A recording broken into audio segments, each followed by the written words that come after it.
그러므로 사랑을 받는 자들같이 너희는 하나님을 본받는 자가 되고 그리스도께서 너희를 사랑하신 것 같이 너희도 사랑 가운데서 행하라. 그는 우리를 위하여 자신을 버리사 향기로운 제물과 희생 제물로 하나님께 드리셨느니라.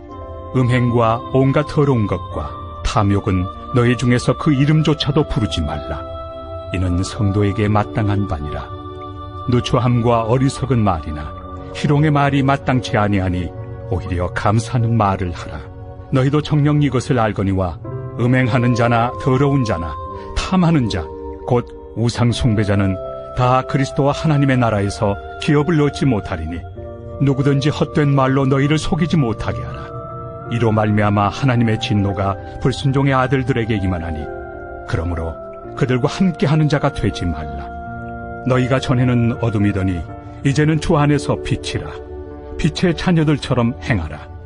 빛의 열매는 모든 착함과 의로움과 진실함에 있느니라. 주를 기쁘시게 할 것이 무엇인가 시험하여 보라. 너희는 열매 없는 어둠의 일에 참여하지 말고 도리어 책망하라. 그들이 은밀히 행하는 것들은 말하기도 부끄러운 것들이라. 그러나 책망을 받는 모든 것은 빛으로 말미암아 드러나나니 드러나는 것마다 빛이니라. 그러므로 이르시기를 잠자는 자여 깨어서 죽은 자들 가운데서 일어나라. 그리스도께서 너에게 비추이시리라 하셨느니라. 제가 예전에 김정훈 교수님이 쓰신 에디톨로지라는 책을 본 적이 있는데요. 이 책을 읽다가 이 창조성이라는 개념에 대해서 참 중요한 깨달음을 얻게 됐습니다. 그러니까 이분이 하시는 말씀이 이거죠. 지금 시대처럼 창조성을 부르짖은 시대는 없었다는 거예요. 그런데 도대체 창조성이 뭐냐라는 겁니다. 어떤 것이 창조적인 것이고 근데 어떻게 하면 이 창조성을 기를 수 있는가 이거죠. 그런데 이분이 이 말을 하면서 가장 먼저 한 게 뭐냐면 창조와 창조성은 다르다는 거예요. 그런데 왜 가장 먼저 이걸 구분해야 됩니까? 많은 사람들이 오해를 하는 게 창조성이라는 건 이 세상에 없던 것을 새로 만드는 능력 뭐 이런 식으로 오해하더라는 거예요. 그런데 우리가 잊지 말아야 될 것은 이 세상에서 창조는 오직 신만 하는 거예요. 이 세상에 어떤 인간도 이전의 세상에 없던 것을 만들어낼 수 있는 인간은 없다라는 겁니다. 그래서 사람은 창조하는 존재가 아니라 창조성을 가진 존재예요. 그러면 인간의 창조성이란 뭐냐? 이미 하나님께서 세상에 필요한 것들을 다 만들어 놓으셨어요. 그런데 이미 세상에 존재하는 것을 완전히 새롭게 재배치하는 능력. 이게 바로 창조성이에요. 그 대표적인 예가 애플의 스티브 잡스 같은 사람인데 예전에 우리가 가지고 있던 고정관념이 뭐냐면 이과는 이과, 문과는 문과 이렇게 완전히 나누는 거예요. 그러니까 이 두 개를 따로 떨어뜨려 놓는 거죠. 그런데 어느 날 스티브 잡스가 외친 게 뭡니까? 인간의 문학 감성과 컴퓨터라는 기계가 같이 가야 된다라는 거예요. 이걸 결합시켜버린 겁니다. 그러니까 늘 기계를 만들던 스티브 잡스가 컴퓨터라는 기계에 문학 감성을 집어넣는 게 얼마나 중요한지를 주장하면서 원래 이 두 분야는 세상에 존재했는데 따로 떨어져 있던 위치를 재조정한 거예요. 한 덩어리로 붙여버린 거죠. 그런데 원래 세상에 있던 것을 위치만 바꿔서 재배치를 하니까 사람들이 이걸 뭐라고 불렀냐? 이걸 혁신이라고 하거나 창조적이라고 하더라는 거예요. 바로 이 개념을 통해서 이 성령님을 통해 거듭난 세 사람이 살아야 되는 삶이 뭔지를 제가 이제 적용하게 된 거예요. 제가 계속 말씀드리지만 기독교가 말하는 구원에 있어서 가장 중요한 사건이 뭐냐면 성령님에 의해서 거듭나는 거예요. 여러분 거듭나지 못하면 회개도 못해요. 그러니까 죄를 지은 아담의 저주받은 계보 가운데서 태어난 사람이 예수님께 택함받아 구원받은 계보에서 다시 태어나는 사건. 이것을 성경은 거듭남이라고 하는데요. 중요한 것은 완전히 다른 운명의 사람으로 다시 태어나는 이 창조를 누가 할 수 있냐? 이건 전적으로 하나님의 일이에요. 여러분 인간이 아무리 발버둥을 쳐도 죄인 아담의 후손이라는 자기 근본을 못 바꿔요. 여러분 창조의 영역은요. 인간의 영역이 아닙니다. 우리를 다시 거듭나게 하시는 분은 오직 창조주 하나님밖에 없어요. 그런데 창조는 하나님이 하시지만 하나님을 따라서 창조적인 삶을 사는 것은 우리 사람의 몫이라는 거예요. 그러면 성도가 영적으로 창조적인 삶을 산다는 게 뭘 의미합니까?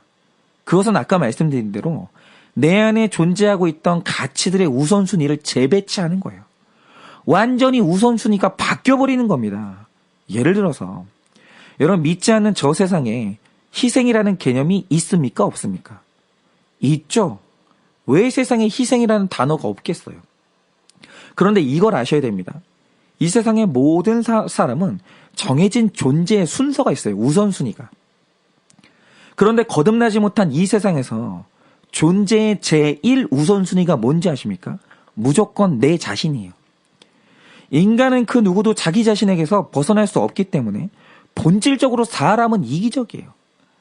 그런데 이기적인 사람이 희생을 한다고 하죠. 이유가 뭐겠습니까?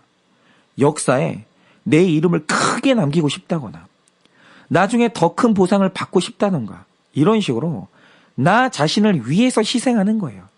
그래서 거듭나지 못한 사람이 희생을 한다? 그러면 그 희생이 크면 클수록 그건요. 욕심이 그만큼 크다는 뜻이에요. 여러분 욕심이 크니까 희생도 커지는 거예요. 이 세상에 아무 대가를 바라지 않고 희생하는 불신자는 없습니다. 여러분 예를 들어서 어떤 부모님이 자녀를 위해서 희생한다고 하죠. 그런데 이 희생이 거듭나지 않을 때 일어나는 일이 뭡니까? 나중에 반드시 내가 너를 어떻게 키웠는데 이 목소리가 커져요. 그리고 생색이 커지고 내 희생만큼의 인정과 대가를 받지 못할 때 내 희생의 크기만큼의 배신감을 느껴요. 반드시 그렇게 됩니다. 그런데 신자가 다시 거듭나고 이제 창조하시는 성령님을 따라서 창조적인 인생을 산다고 할 때 제일 먼저 일어난 일이 뭡니까? 존재의 우선순위가 재배치되는 거예요. 순서가 달라지는 거죠. 방금 말씀드렸지만 어느 시대를 막론하고 원래 인간의 제1 우선순위는 언제나 내 자신이에요. 그래서 인간은 근본적으로 고리타분한 거예요. 누구나 다 오래 지켜보고 있으면 다 이기적이에요. 인간은 예상을 빗나가지 않고 뻔해요. 그래서 그런 뻔한 인간을 볼 때 감동이 없는 거예요. 새롭지 않은 겁니다. 그런데 왜 복음이 우리에게 충격이 되고 이 복음의 사람들이 변화가 됩니까? 예수 그리스도께서 완전히 창조적인 분이셨는데 그분은요.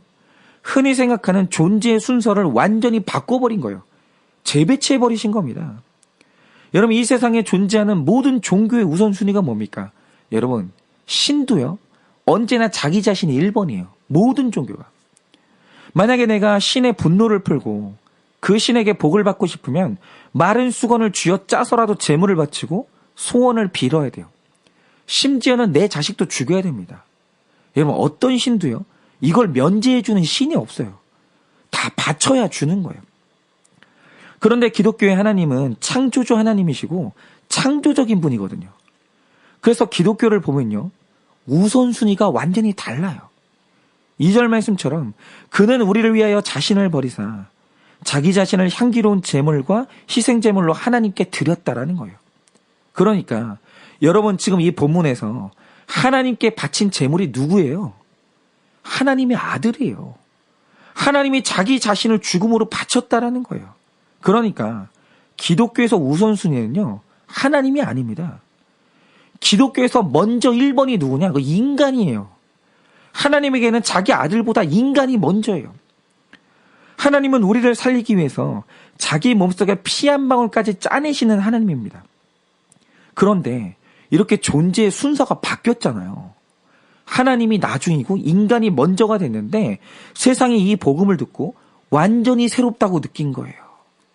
그러니까 이 세상에 나라는 존재도 있고 사랑이라는 가치도 있는데 언제나 세상의 배치는 내가 1번인 게 사랑이거든요.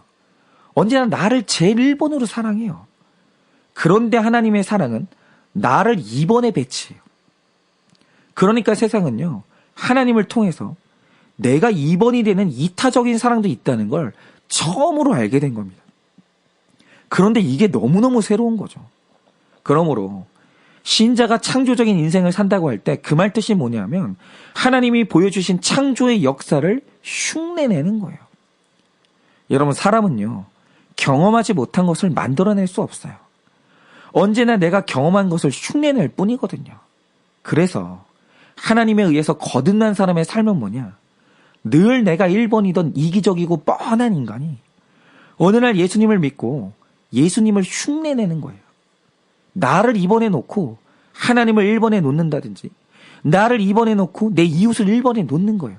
그런데 이렇게 순서를 바꿨을 뿐인데 나를 대하는 사람들이 느끼는 게 뭔지 아십니까? 사람들은 내가 변했다고 느끼는 거예요. 내가 다시 태어났다고 느끼는 거예요. 내 안에 창조의 하나님이 살아계시다고 느끼는 거예요. 그런데 반대로 하나님을 믿는다고 하면서도 내 안에서 가치의 재배치나 순서의 재배치가 일어나지 않는다. 믿지 않는 자와 순서가 똑같다. 바로 여기에서 사람들은 내가 뭐가 변했는지, 내 안에 어떤 창조의 역사가 일어나는지를 모르는 거예요. 그러니까 오늘 말씀 3절에서 7절 말씀을 보세요. 여기를 보면 사람이 마땅히 하지 말아야 될 것, 음행, 온갖 더러운 것과 탐욕, 누추함과 어리석은 말이나 희롱의 말이 나오는데 제가 하나 여쭤볼게요. 예수님을 안 믿는 불신자 중에서 오늘 지금 말하는 것들을 좋다라고 여기는 사람이 있을까요? 여러분, 지나가는 사람 10사람을 붙들고 물어보세요. 희롱을 좋다라고 말하는 사람이 있나?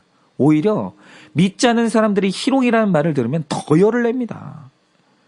그리고 음행과 더러운 탐욕을 좋다고 말하는 사람이 누가 있냐라는 거죠. 불신자고 신자고 그런 사람 없습니다. 그거 나쁜 거고 하지 말아야 된다는 것을 다 알아요. 그런데 중요한 것은 나쁜 것도 알고 하지 말아야 될 것도 아는데 해요. 음행도 하고 탐욕도 부리고 희롱의 말도 해요. 그런데 그 이름조차 부르는 것도 부끄러운 것들을 하는 이유가 뭘까? 이유가 뭐냐면 죄인은요, 언제나 내 행복이 가장 중요하거든요. 그런데 죄인이 가장 행복한 때가 언제인 줄 아십니까? 죄 지을 때 행복한 거예요. 여러분, 어떤 사람들은요, 누군가를 비방하거나 희롱하는 말을 하지 않으면 속에서 열불이 나는 사람이 있어요. 누군가를 희롱하고 비방해야 속이 시원해지는 사람이 있다라는 거예요. 그리고 정말 달궈진 화덕처럼 잘못된 성욕이 끌어오르는 사람이 있다라는 거죠. 그런데 여기서 내 행복이 1순위라는 이 순서가 바뀌지 않은 사람은요, 내 마음이 원하는 것을 참을 이유도 없고 참을 힘도 없는 거예요. 그러니까 죄를 이기지 못하는 인생은 원래가 그 안에 창조성이 없는 거예요. 그냥 모든 인간이 그러하듯이 내가 원하는 대로 뻔하게 죄를 짓는 인생을 사는 거예요. 그러니까 내가 내 인생의 1순위인 사람이 죄를 짓는 것은 놀랄 일이 아닙니다. 원래 그런 거예요. 그런데 8절에서 14절을 보면 빛의 자녀들의 삶을 말하거든요. 그런데 사람이 어둠이 아니라 빛 가운데서 살아간다고 할 때 제일 중요한 게 뭔지 아십니까? 내 안에 계신 창조의 하나님을 따라서 가장 먼저는 내 존재의 순서가 재배치되는 거예요. 여러분, 계속 말씀드리지만 이 세상의 모든 인간은 굳이 말하지 않아도 뻔해요. 다 뻔한데 언제나 내 행복이 1순위이기 때문에 내 기쁨을 위해서 살아가거든요. 그래서 죄 짓는 게 기쁘면 죄도 짓는 거예요. 그런데 창조주 하나님을 품은 창조적인 사람은 기쁨의 우선순위가 재배치되는데 내 기쁨보다 하나님의 기쁨이 1순위에 올라가는 거예요. 이게 바뀌는 거예요. 그런데 있는 가치가 새롭게 배열이 되면 그 인생에 완전히 새로운 혁신이 일어나는 겁니다. 신자가 이전에 행하던 내 욕구를 거부하고 늘 입에 달고 살던 희롱의 말을 끊는다고 할 때 그럴 수 있는 유일한 힘이 뭐냐? 내 인생의 우선순위가 재배치되는 거예요. 인생의 목적이 하나님을 기쁘시게 하는 것으로 바뀌고 이것이 내 순서의 첫 번째가 되면 그때부터 다른 인생이 사라지는 거예요. 그냥 순서 하나 바꾼 겁니다. 언제나 내 기쁨이 1번이었고 하나님의 기쁨이 2번이었던 사람이 하나님의 기쁨이 1번이 된 거예요. 나는 2번이 된 거예요. 이것만 바뀐 겁니다. 그런데 인생이 완전히 달라지는 거예요. 이전에는 어둠을 그렇게 좋아하던 사람이 빛을 좋아하게 되고 열매 없는 어둠의 일이 사라지는 거예요. 그런데 내가 이렇게 창조적으로 살 때 주변 사람들이 느끼는 게 뭐냐? 그때서야 비로소 내가 다시 태어났다는 사실을 주변 사람들도 느끼게 되는 거예요. 그러니까 저도 이런 걸 이제 느꼈던 게 제가 이렇게 변한 게 언제라고 그 경계를 정확하게 말할 수 없어요. 저는 뭐 몇 월 며칠, 몇 시 몇 분에 이렇게 변했습니다. 말할 수는 없어요. 근데 제 어릴 때를 생각해 보면 제가 돈이라는 것을 소비할 때 그 소비 중에서 가장 아까웠던 데가 어디냐면 그게 헌금이었어요. 제가 분명하게 말씀드릴 수 있지만 저는 헌금이라는 걸 하고 고통은 느껴봤어도 기쁨을 느껴본 적이 없습니다. 왜냐하면 제가 헌금을 하고 뭘 얻었다는 느낌을 받아본 적이 없거든요. 그냥 헌금은 나에게 돌아오는 게 없는 거예요. 나는 그냥 버리는 돈인 거예요. 반면에요. 저는 사람이 왜 쇼핑 중독에 걸리는지 압니다. 저는 어릴 때부터 제 취향에 맞는 물건을 눈으로 보는 순간 그게 잊혀지지를 않아요. 그래서 어떤 때는요. 자려고 누우면 그 물건이 천장에 보이는 거예요. 정말로. 그래서 그걸 갖고 싶은 욕구가 얼마나 세지냐면 소유의 욕구가 식욕을 이기는 거예요. 그러니까 내가 원하는 걸 갖기 위해서 돈을 모아야 되는데 그 돈을 모으기 위해서 먹는 걸 포기하거든요. 그런데 소유욕에 완전히 사로잡히면요. 안 먹어도 배가 안 고파요. 이게 신기하죠. 제가 그만큼 소유욕이 강해요. 그러다가 결국 오랜 시간 모은 돈으로 그 물건을 손에 넣었을 때 다른 그 어떤 순간보다 떨리는 손으로 이 포장지를 뜯는 그 순간은요. 그 정말 천국이에요. 너무 좋아요. 그런데 이게 어느 날인지는 정확히 모르겠는데 제가 거듭나고 어느 날 문득 느껴지는 게 뭐냐. 제 안에서 기쁨의 위치가 바뀌어버린 거예요. 그러니까 이런 거죠. 이전에는 제가 제 능력을 넘어서는 뭔가를 노력 끝에 손에 넣었다. 그러면 그때만큼 기쁠 때가 없고 성취감을 느낄 때가 없었거든요. 그러니까 가져야 되는 거예요, 저는. 그런데 어느 날부터 내 주제에 맞지 않는 물건을 사는데 돈을 쓰고 나면요. 갖는 거는 좋은데 갖고 나면 그렇게 마음이 불편하고 뭐가 허탈한 거예요. 그러니까 마음의 소비 욕구가 없어진 건 아닌데 이전 같은 기쁨이 사라진 거예요. 그럼 뭐 어디에 돈을 써야 기쁨을 느끼나? 이게 저도 궁금해진 거죠. 그러다가 어느 날 깜짝 놀랄 경험을 했는데 제가 이제 어찌어찌 하다가 이제 목돈을 손에 쥐게 된 날이 있었습니다. 그 많은 돈은 아니고요. 어쨌든 제 입장에서 목돈이었습니다. 그런데 그리스도인들은요. 이 목돈을 갖는 게 마냥 기쁜 일이 아니더라고요. 왜입니까? 우리에게는 11조가 있거든요. 목돈이 들어왔을 때는 좋아요. 좋은데 믿음 좋은 사람의 고통이 뭐냐? 갑자기 저절로 11조가 계산이 되는 거예요. 그런데 11조가 생각나면 소화가 안 되는 게 저 같은 사람들인 거죠. 그런데 그때 제가 내야 됐던 11조가 딱 계산을 해보니까 그 당시 제 한 달 사례비 정도가 되는 거예요. 그런 저는 목회자로 살면서 내 한 달 사례비를 11조로 내본 적이 없거든요. 그런데 저로서는 상상도 안 해봤던 액수가 11조로 책정이 되니까 그 마음의 갈등이 얼마나 심한지. 그때는요. 진짜 하나님 모르는 불신자가 너무너무 부럽더라고요. 그 돈이 쓰고 싶은 거예요. 그런데 제가 그때부터 처음으로 이 부자가 11조 내는 게 얼마나 어려운지를 처음 알았습니다. 여러분 돈 없는 사람이 그 생활비 없는 사람이 11조 내는 거 어렵죠. 너무너무 어려운 일이에요. 그런데 진짜 부자가 예를 들어서 자동차 한 대 값을 매월 11조로 낸다고 할 때 여러분 그건 쉬운 일일까요? 아니에요. 그래서 부자에게나 가난한 자에게나 11조는 대단한 신앙 고백이에요. 누구나 더 쉽거나 누가 더 어렵지 않아요. 다 어려워요. 어쨌든 제가 그 11조를 가지고 그렇게 고민하는 가운데서 뭐 어찌어찌 하다가 도둑 맞는 심정으로 11조를 냈어요. 그냥 아유 뭐 가져가 그러면서 이게 낸 거예요. 버리듯이. 그런데 무사히 떨리는 손으로 11조를 내고 뒤를 돌았는데 가슴 안에 이상한 감정이 생기는 거예요. 이전에 느껴보지 못했던. 그게 뭐냐. 내가 하나님을 기쁘게 해드렸다는 그 사실이 제 마음 가운데 기쁨으로 일어나는 거예요.